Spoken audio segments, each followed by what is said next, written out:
교회와 어울리지 않는 헤어스타일 때문에 조금 놀라신 것 같은데, 네. 저는 그리스도인이 맞고요. 네. 혹시나 이제 마음에 어려움이 있으실까봐 미리 안내 말씀을 드립니다.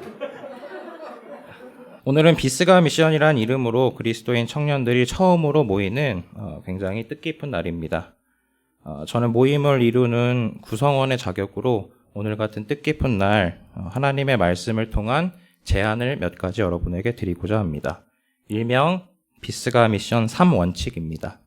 시작이 반이다라는 격언을 통해 함께 모이게 된 오늘을 우리는 기념할 수 있겠지만 오늘의 설렘과 기대감 그리고 열정을 모임 때마다 지속하기 어려울 수 있습니다. 그것이 사람의 한계일 수 있습니다.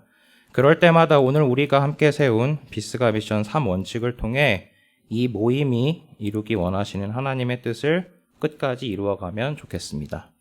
첫 번째 원칙입니다. 하나님의 말씀을 기준으로 삼읍시다.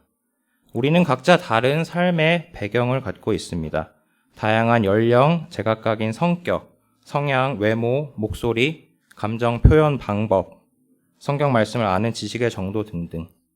그럼에도 우리가 오늘 한자리에 모일 수 있는 이유는 하나님의 말씀에서 가르쳐 준 바 그리스도인인 우리를 한 몸 된 지체라고 하나님께서는 가르쳐 주시기 때문입니다.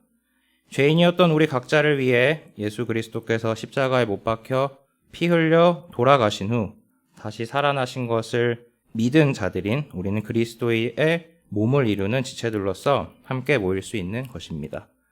우리 각자는 다양한 삶의 경험과 믿음의 연륜에 따라 동일한 지향점을 향함에도 방법적으로 서로 다른 것들을 말할 수 있습니다. 그럴 때마다 오늘 여러분들에게 제안드리는 첫 번째 원칙을 통해 하나님의 말씀이 기준이 되므로 말씀을 통해 하나가 되는 일들이 이 모임 가운데 있길 바랍니다.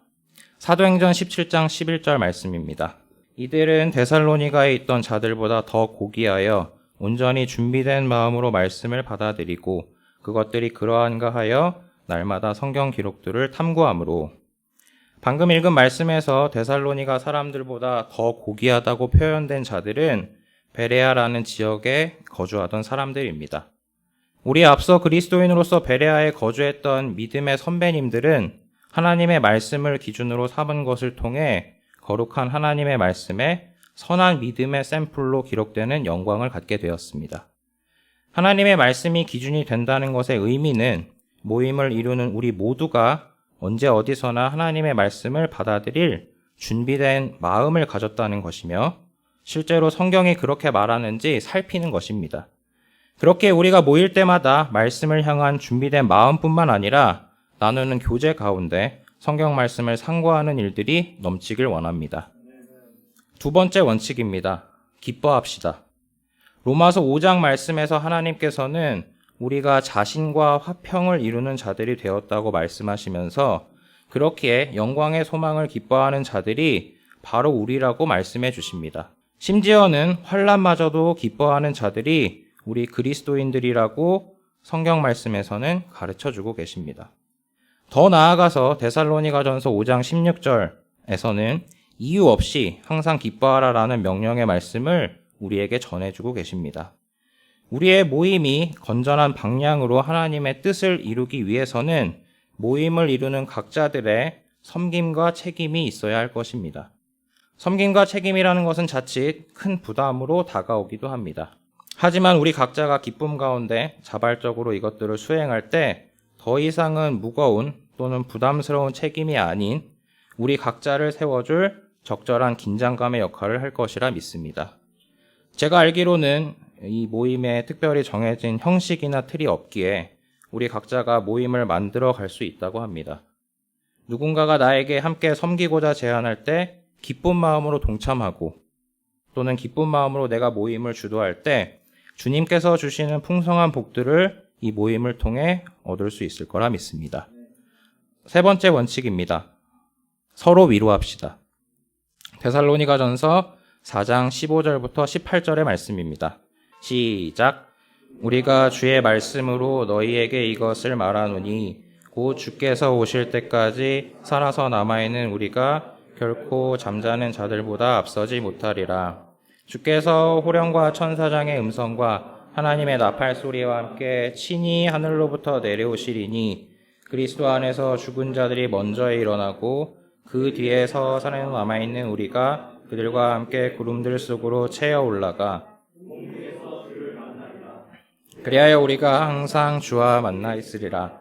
그러므로 이 말씀들로 서로 위로하라.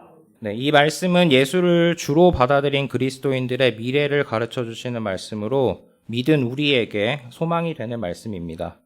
예수 그리스도께서 다시 이 땅에 우리를 데리러 오실 것을 말씀해 주실 뿐 아니라 혹시라도 예수님께서 다시 오시기 전 이 땅에서의 삶이 다한 자들에게는 다시 살아날 수 있다는 부활의 소망을 가르쳐 주십니다.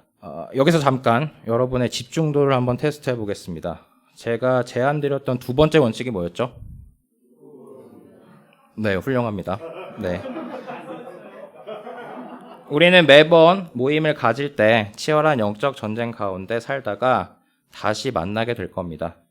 전쟁이란 것은 필연적으로 상처를 동반하게 됩니다. 그렇게 상처가 아픈 성도는 두 번째 원칙을 지키지 못할 수도 있습니다. 기쁨 가운데 없을 수 있다는 의미입니다. 그럴 때 우리는 우리가 가지고 있는 소망을 통해 서로 위로할 필요가 있습니다.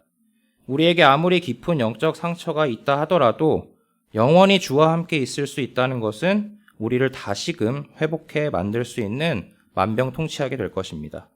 치열한 영적 전쟁으로 지친 가운데 모였을 때 누군가를 통해 상기되는 우리의 소망은 우리를 다시금 기쁨 가운데 있게 만들어줄 것입니다. 오늘의 모임을 위해 이미 힘써주신 많은 형제 자매님들이 계심에도 오늘 처음 참석한 제가 감히 이와 같은 제안을 드릴 수 있는 것은 하나님의 말씀에서 가르쳐 주신 바 제안드린 원칙들이 하나님의 뜻이라는 확신이 있기 때문입니다. 우리 모두 한 마음으로 하나님의 뜻에 동참함으로 하나님께서 기뻐 받으시는 비스가 미션 모임이 되면 좋겠습니다. 감사합니다.